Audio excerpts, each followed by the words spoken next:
तलबीसराम दरसावजान। तो ये जो एबेकस है इसको दुनिया का पहला कंप्यूटर कहते हैं। तलबीसराम दरसावजान, तलबीसराम दरसावजान। प्रार्थना किस तिरेंगे? माँ सरस्वती दैनी वे जाई माँ सरस्वती दैनी वे जाई माँ सरस्वती।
शिकायत पत्र मिले हैं।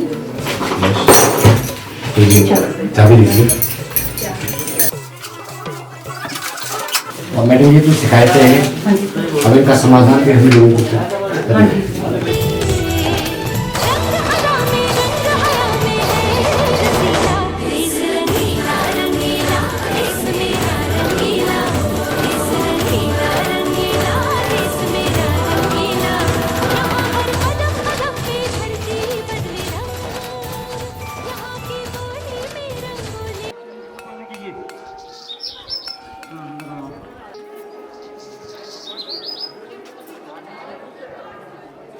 फिर क्लास में चलिएगा।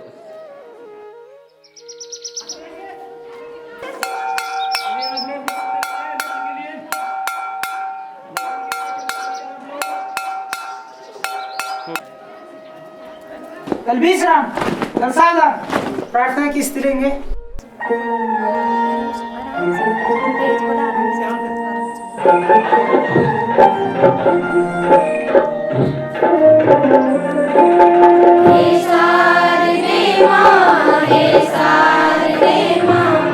अज्ञानता से हमें तार दे माँ, हे सार दे माँ, हे सार दे माँ। अज्ञानता से हमें तार दे माँ, हे सार दे माँ।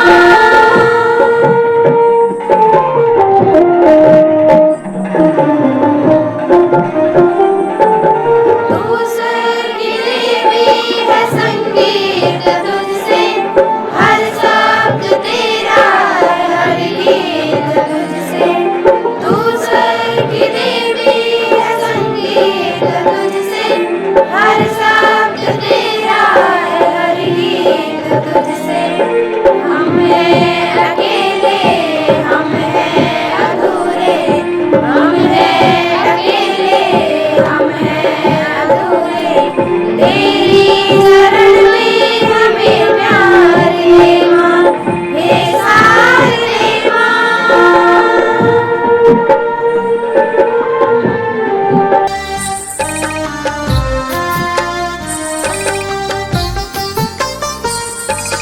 तू श्वेत वर्णी कमल पे विराजे, हाथों में वीणा मुकुट सर पे साजे।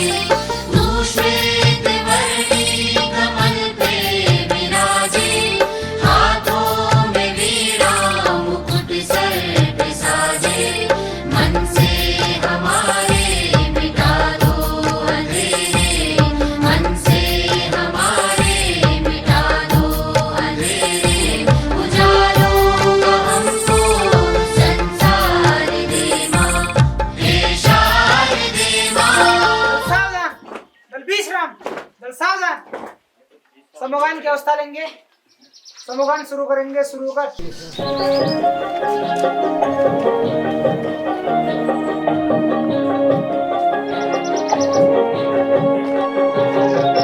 गीत गा रहे हैं आज हम रागनी को ढूंढते हुए, आ गए यहाँ जहाँ कदम मंजिलों को ढूंढते हुए।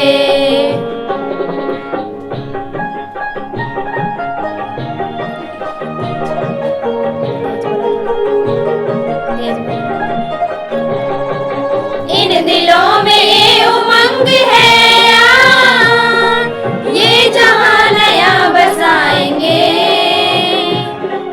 जिंदगी का दौर आज से दोस्तों को हम सिखाएंगे।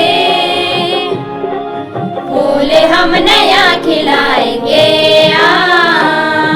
ताजगी को ढूंढते हुए। Good morning all of you. My name is Chan Singh and I am class 12th. मम नाम कृष्ण अस्ति, अहम नवम्यां कक्षायां पठामि। नमस्कार, मैं संजय गैला, कक्षा 9। Ready to please. India is my country. All Indians, my brothers and sisters. अस्माकं मातृभूमि वर्णभ्योऽपि बृहत्तरा अस्या समृद्धो वित्संस्कृतो च अस्माकं गर्वम् अस्ति। मेरा निरंतर प्रयास होगा कि मैं इसके योग्य बन सकूं। नमस्कार, आज के सामान्य ज्ञान के साथ मैं योगेश सिंह पवार, कक्षा 9। प्रश्न नंबर 1, भारत में कोविड-19 वैक्सीन सर्वप्रथम किस तिथि को लगी? 16 जनवरी 2021। प्रश्न नंबर 2, विश्व स्वास्थ्य संगठन कहाँ पर स्थित है? जेनेवा।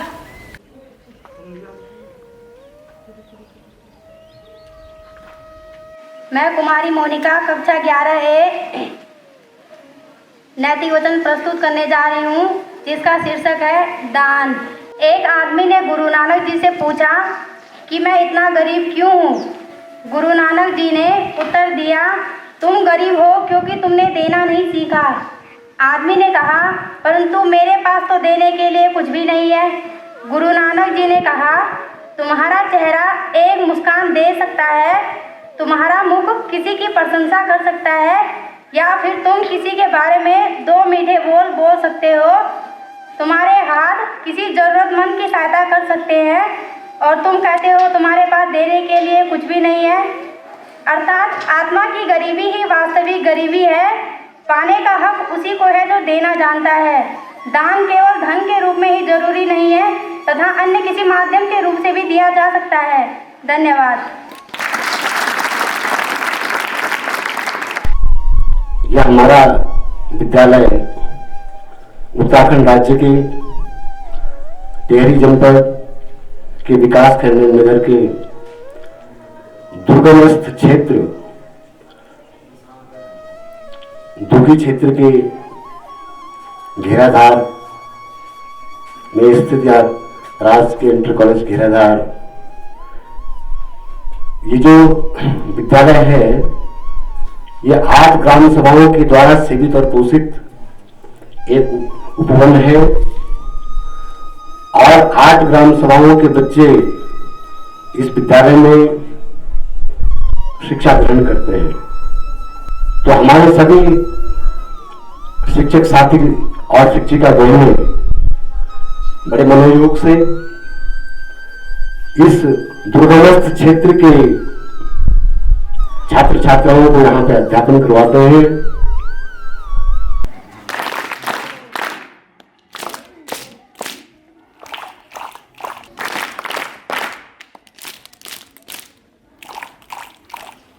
नमस्कार, मैं अमित सिंह कक्षा 12B का छात्र हूँ।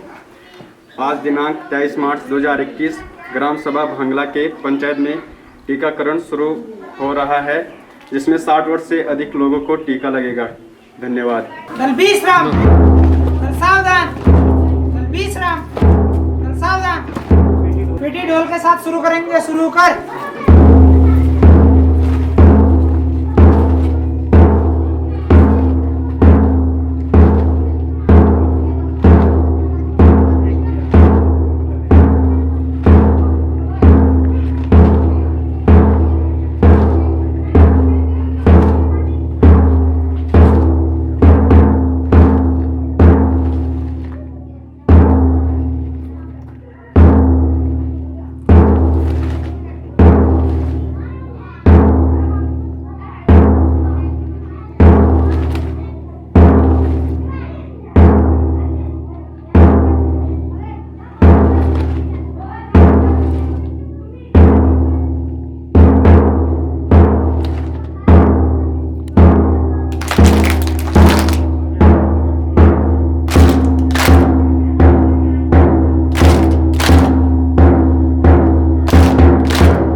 सड़क तो आ गई है, लेकिन फिर भी हमारे छात्र छात्राओं को घर से विद्यालय आने में और विद्यालय से घर जाने में कितना शारीरिक कष्ट भुगतना पड़ता है।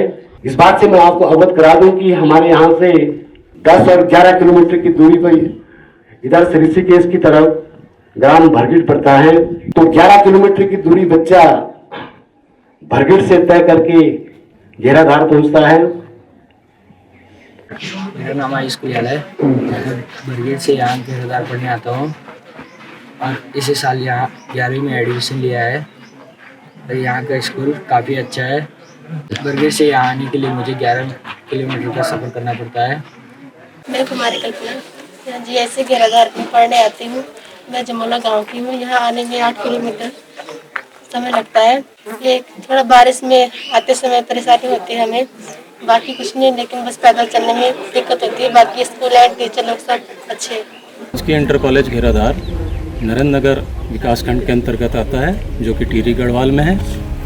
और मैं यहाँ गणित प्रवक्ता के पद पर पिछले 15 सालों से कार्यरत हूँ। विद्यालय उस समय बहुत अति विशिष्ट दुर्गम के अंतर्गत आता था। अब यहाँ पे रोड आ गई है, तो विद्यालय का विकास भी अच्छा हो रहा है। लेकिन यहाँ पे थोड़ी भौतिक संसाधनों की कमी है। यहाँ पानी नहीं है विद्यालय में, बच्चों के लिए काफ़ी दिक्कत होती है पानी के लिए। और लेकिन पढ़ाई का शैक्षणिक माहौल यहाँ पे बहुत अच्छा है। जैसे लोग दुर्गम में बोलते हैं पढ़ाई नहीं होती, तो हम यहाँ पूरे मनोयोग से पढ़ाते हैं। यहाँ कोई दिक्कत नहीं है, बच्चे भी बहुत अच्छे हैं, आज्ञाकारी हैं। आज हम चर्चा करेंगे मानव कंकाल तंत्र की। आपके सामने दिख रहे हैं ना, ये लगभग पूरे आदमी के बराबर है एक कंकाल तंत्र है। आर्टिफिशियल है, प्लास्टिक का है। इसे देखें, बता सकते हैं कि मानव शरीर में कितनी अस्थियां हो सकती हैं मनीष? 206। ठीक है, तो ये पूरा 206 हड्डियों का ढांचा मानव शरीर का है। अब क्या है, इसको मैं सब जो ये भाग है, इसके जो भाग है, इन भागों का मैं आपके सामने वर्णन कर दूंगा। देखिए, सबसे पहला है खोपड़ी। इसका इसे क्या कहते हैं? इसका कहते हैं, इसे ये पसलियां हैं और ये इसके अंदर जो दिखाई दे रहा है, ये क्या है? ये रीढ़ की हड्डी है। बैठो। अब मुझे आप लोग बता सकते हैं कि मानव शरीर की सबसे लंबी हड्डी कौन सी है? कुमारी शीतल? फीमर। Very good. विचार मन में करना है। से इस शरीर का रक्षण पोषण करना है। हे परमेश्वर एक प्रार्थना नित्य तुम्हारे चरणों में लग जावे तन मन धन मेरा विश्व धर्म की सेवा में। बच्चों आज हम पढ़ेंगे चैप्टर नंबर 13 जिसका नाम है पृष्ठीय क्षेत्रफल और आयतन। जैसा कि पिछली कक्षाओं में आपने कुछ वस्तुओं के क्षेत्रफल और आयतनों के बारे में पढ़ा होगा, क्या आप में से कोई बता सकता है क्षेत्रफल किसे कहते हैं? कोई वस्तु जिस जगह घेरते हैं उसे क्षेत्रफल कहते हैं। ठीक है, किसी भी वस्तु के द्वारा जितना क्षेत्र घेरा जाता है वो उसका क्षेत्रफल कहलाता है। वर्ग का क्षेत्रफल कितना होता है? कृष्ण बताएगा। भुजा गुना भुजा। ठीक है, बैठ जाओ। आयत का क्षेत्रफल ठीक है, बैठ जाओ। चित्र को देखें मेरे पास, तो ये क्या है? वर्ग है, इसकी सारी भुजाएं आपस में बराबर हैं। ठीक है, अभी तक जो आपने चित्र पढ़े या जो भी आपने पढ़ा है पिछली कक्षाओं में वो सिर्फ द्विविमीय चित्र थे, यानी कि उनमें केवल लंबाई और चौड़ाई थी, केवल दो ही भुजाएं थी।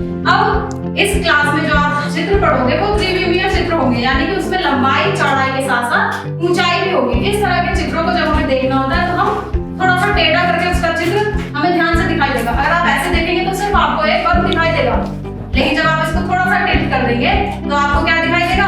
आपको इसके दो पृष्ठ दिखाई देंगे, ऊंचाई दिखाई देगी, लंबाई और चौड़ाई भी दिखाई देगी। ठीक है, ये जो आकृति हमारी वर्ग से बनती है, वर्ग को जब हम त्रिविमीय रूप में निरूपित करते हैं तो हमें मिलता है घन। ये जो हमारी आकृति है घनाकार आकृति है। ठीक है, ये था हमारा वर्ग। वर्ग से हमें क्या मिला? घन।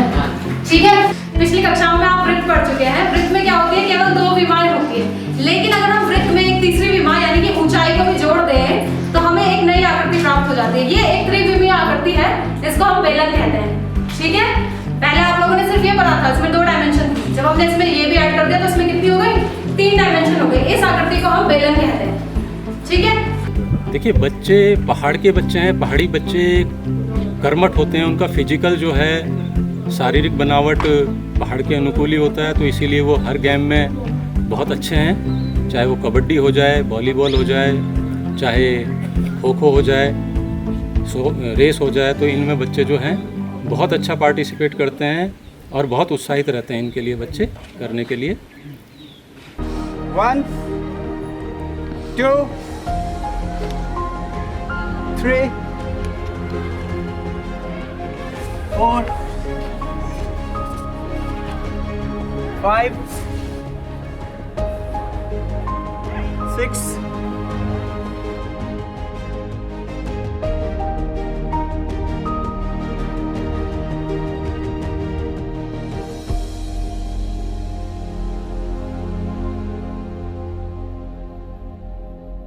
अच्छा, तुम्हें क्या लगता है कंप्यूटर आज ही हैं क्या? ये जो प्लास्टिक के डब्बे हैं, इनसे पहले कभी कंप्यूटर दुनिया में नहीं था। कंप्यूट करना इज कैलकुलेशन, गणना करना है ना। तो गणना जो सिद्धांत है, जो कैलकुलेशन करने का जो सिद्धांत है, ये हमेशा से था। ठीक है, एक चीज होती है एबेकस, ये शब्द सुना है? अच्छा, एक ये एक्चुअली चाइना से आया था। इसमें क्या होता है कि ऐसे कुछ लोहे की स्ट्रिंग्स होती हैं, यानी तारें सी होती हैं, इनमें बिट्स होती हैं, ऐसे मोती जैसे लगे होते हैं। दुनिया का पहला कंप्यूटर इसी को कहते हैं। ठीक है, तो ये जो एबेकस है, इसको दुनिया का पहला कंप्यूटर कहते हैं। ठीक है, सुना होगा? गुड। और इसमें खास बात क्या थी कि ये ऐसे एक लकड़ी का लोहे का फ्रेम होता था, उस पे लोहे की तारें होती थी जिनमें कुछ मोती लगे होते थे, जिसे हम इंग्लिश में बीट कहते हैं। इनसे गणना होती थी और यही चाइना से निकल के आया। ये दुनिया का पहला कंप्यूटर है। आज के कंप्यूटर से बहुत अलग है ना, देख सकते हैं, लेकिन पहला कंप्यूटर यही है, इसी से गणना शुरू हुई थी। ठीक है, करते करते हम यहाँ तक पहुंच गए। विज्ञान ने जितनी तरक्की की, आज हम यहाँ तक पहुंच गए कि आज हमारे पास ये कंप्यूटर है। तो जो कंप्यूटर है उसका मेन काम ही गणना करना है। गणना में जोड़ना, घटाना, भाग देना, गुणा करना, कुछ भी हो सकता है। लेकिन हमने जैसे जैसे तरक्की की कंप्यूटर ने, हमने आज कंप्यूटर को अपनी क्या बैकबोन बना दिया। अगर कंप्यूटर ना हो तो बैंक का काम नहीं चल सकता, है ना। लालाओं की दुकान में कंप्यूटर देखा है ना। ऐसी कोई जगह नहीं बची पूरी दुनिया में जहां कंप्यूटर ना हो। तो कंप्यूटर ने क्या किया? एक रेवोल्यूशन लेके आया। कंप्यूटर क्या कर रहा है? एक रेवोल्यूशन लेके आया, यानी क्रांति। इसी को सूचना क्रांति कहते हैं। इंफॉर्मेशन टेक्नोलॉजी में एक रेवोल्यूशन है, ठीक है।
बच्चों, आज हम उदासीनता वक्रों के माध्यम से उपभोक्ता के सामने का अध्ययन करेंगे। वस्तुतः एक उपभोक्ता उस बिंदु पर सामने में होता है जब उसे अधिकतम संतुष्टि प्राप्त हो रही होती है। सबसे पहले हमें समझना चाहिए कि उदासीनता वक्र किसे कहते हैं। उदासीनता वक्र के माध्यम से उपभोक्ता के सामने की विवेचना के लिए इस सिद्धांत की कुछ मान्यताएं हैं। प्रथम मान्यता है, उदासीनता वक्र के माध्यम से उपभोक्ता के सामने के लिए उपभोक्ता का एक दिया हुआ उदासीनता मानचित्र है। दूसरी इसकी मान्यता है कि कीमत रेखा जो है दो वस्तुओं की कीमतों को प्रस्तुत करती है। इसके साथ ही उपभोक्ता अपनी संपूर्ण आय दोनों वस्तुओं पर व्यय करता है। दोनों वस्तुओं की कीमतें निश्चित रहती हैं और उपभोक्ता के अधिमान निश्चित रहते हैं।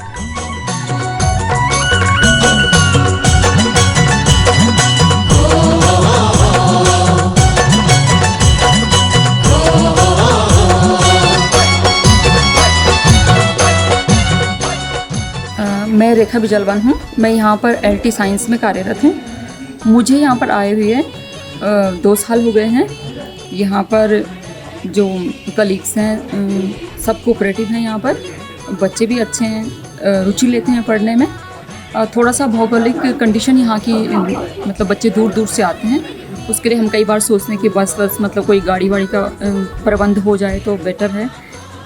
बाकी ठीक है, यहाँ पर सारे स्टाफ अच्छे हैं। और मैं यहाँ पर जो है साइंस पढ़ाती हूँ, तो मैं साइंस का दृष्टिकोण विकसित करने की कोशिश करती हूँ बच्चों के अंदर, और बच्चे इंटरेस्ट लेते हैं उसमें।